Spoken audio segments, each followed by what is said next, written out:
and welcome to the Fit Finance Sessions. I'm Henry Edison, and as ever, I'm with Tom and Tim, my wise men. Today, we thought we'd just have a quick sort of rundown on what's going on in the news. It's been a while since we've done so, and a couple of one very important thing's happened with the G7, and then there's some other bits and pieces around. So I don't know if either of you want to start. Maybe we'll start on the G7. So Rishi's been meeting with the G7, the biggest seven financial countries by GDP probably, over the weekend, and he came up with some big news. Do either of you want to explain what the big news is? I'm making it sound like it's a quiz, but I know you're very well prepared, and both of you know the answer. So why don't one of you just tell me what happened? Thank you.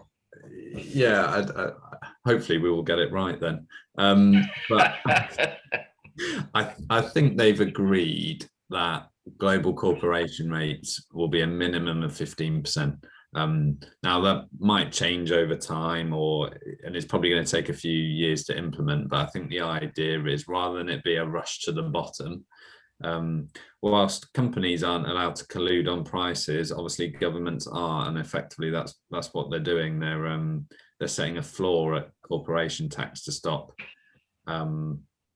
one country just going, well, we'll do 0%, and then all the companies move to there, and then the next one they'll move to here, and all that sort of stuff. So it should hopefully bring more money into government from the big tech companies that use all these big complicated structures, and at least there'll be less competition in terms of tax rate, but more importantly, hopefully that leads to actually a better tax take from these tech companies. And whilst I don't feel sorry for them, I think they're quite happy to pay tax, but if there's a system which legally allows them not to do so, then they're going to do their best to do that. But I think they're trying to find a balance. So hopefully it's a good thing. Countries will get more tax revenue in, which means more can actually be invested in those countries in terms of infrastructure, which should hopefully help tech companies and education, all that kind of stuff. So that's kind of what's going on there. I think the thing was, there was the corporation tax limit that was set, wasn't there, at 15%. But then there was also another strand to it that said that these tech companies had to pay a percentage of their profits in the country in which they were made to the host country. And I think it's really important that they do. I mean, some of the stats that they come up with, like by doing this, we'll cover the cost of coronavirus, all that sort of stuff, which is, it's always nice to hang tidbits on it like that. But I think it's right when Amazon sets its HQ up in Luxembourg, because Luxembourg is a low taxed state, and all the stuff that I buy through it, I know I'm not really putting anything back into the economy. Whereas if I went down to my local Robert Dias, or Robert Dias would be heavily taxed on it. I think it's a great thing. And the other thing with the CT rates is quite interesting, because it wasn't so long ago, and I think we might have even mentioned it on one of these sessions, was that we were talking about, in light of Brexit, the UK becoming this sort of Singapore on the English Channel or whatever, and presumably this stops this happening. So we're not going to be some particularly low tax regime, because we'll have to stick to that 15%. Although our corporation tax rates are about to go up to whatever it is, 21%. So we're somewhere away from it now. I think the funny thing is, it seems like none of these countries that the tech companies use at the moment are actually in the G7, because they're generally filtered through Luxembourg, Ireland. I mean, Ireland's CT rate is 10%. So I think you're right. The more important bit is they've got to start paying tax where the profits arise. But I've got a funny feeling that probably this will be implemented in about 10 to 15 years' time, to give them enough of a run at it beforehand. Well, I dare say there's some solicitors rubbing their hands in glee this morning, going through the fine print, charging Amazon several £1 million to find a way through it. Yeah, it's difficult, isn't it? It's almost as though the passing of these laws, or the introduction at least, is it's almost an appeal to their moral code rather than law, because what they're doing isn't necessarily unlawful. As you said, Tom, it's just having access to the best advice and solicitors out there to find the way around the system. If it's there, it's there. So yeah, it's you can't blame them for doing it. I mean, that's what they do. They make money for their shareholders. Yeah, I think someone, I don't know if it's a well-known saying or someone famous has said it, but tax is a choice at a certain level. Because when you're rich enough, you can change your circumstances to suit, whereas most of us here in the UK can't just move to Luxembourg and carry on doing our jobs or wherever it is in the world. But yeah, I think for a lot of these big companies, they've got to find a solution that works for everyone. Otherwise, they will choose to just maximize for the shareholders. But I think there is a general sense in corporate structure and corporate governance and all the stuff we've been seeing in ESG, there is a bit of a tide changing where companies aren't just purely for delivering profits to the shareholders. There is a bit of social purpose. I think some of that is tongue in cheek when Google or Facebook talks about social purpose and then is doing a double Dutch sandwich to pay no tax. So yeah, it's a bit hypocritical, but at least it seems like a... Doe's back. Tom, we lost you. Oh, okay. I was lost in the ether. I thought you lost it. We'll just keep going. So we'll move on to the next story then. So it tells me in the Guardian that the UK house price inflation hit 7-year high and Wales is leading the way. So all those people, all those Londoners are flocking out of London and moving to the valleys, are they, boys? I think so. And I think, I mean, Cornwall's and Devon and all these sort of places, I think they're definitely hot, aren't they? But then, I know, it's always short-term memory and mean reversion. I think London's been growing at such a rate for so long. At some point, things will change when someone goes, well, I can live here for X amount. I mean, we've been seeing it up here. House prices are definitely rising. There's definitely more people leaving the city. And actually, I think London's been flat or slightly negative, perhaps.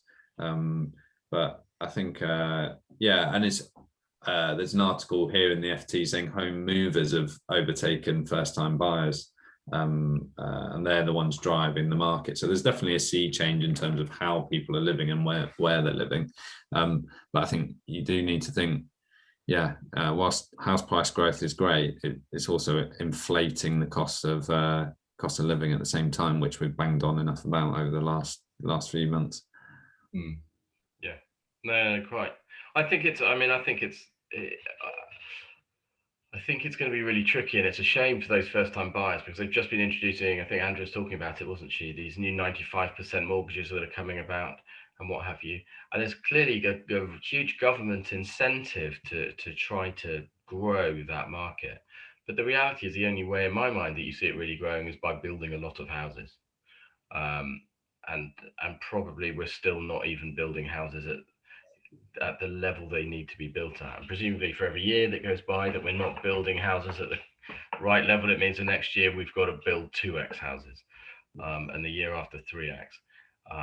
And I don't, it's lovely that the government creates all these incentives to make it more affordable to buy, but you've got to put the stock there. And I just wonder whether or not actually creating an incentive for builders to build houses would be better served with actually steady house price growth. Because I don't, as you say, Tom, do we really want house price growth? I mean, it's great to live in a house that's doubled in value over the last 5 years, but I don't know if it's particularly helpful, as opposed to just getting much more stock out there and then getting people onto the housing ladder that way. Yeah, I think that's it, isn't it? It's why are the prices increasing? Is it actually because there is a lack of good quality homes for people with space, and therefore that space becomes a premium, and that's what people are paying for. So it's not necessarily because it's the best asset class. It's just a lack of good supply, really.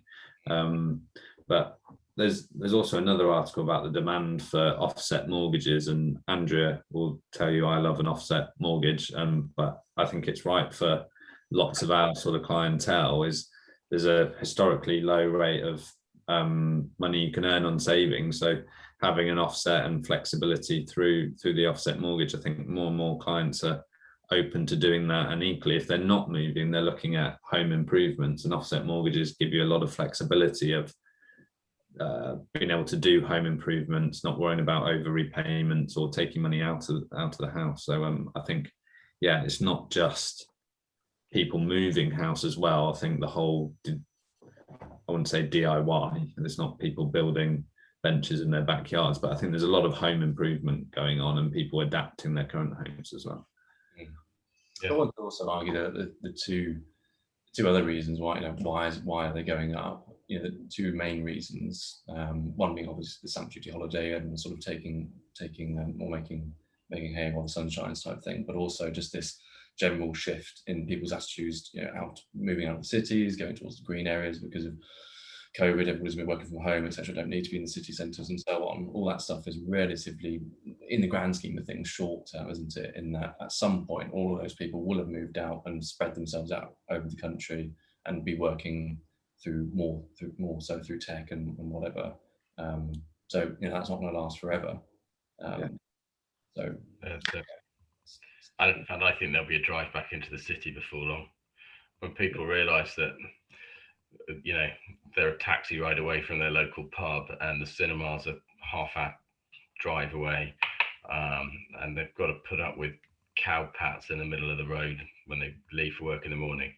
They'll soon be flocking back to the city centres where they can get their frappuccino lattes on their way into work. On their electric scooters. On their electric scooters, yes.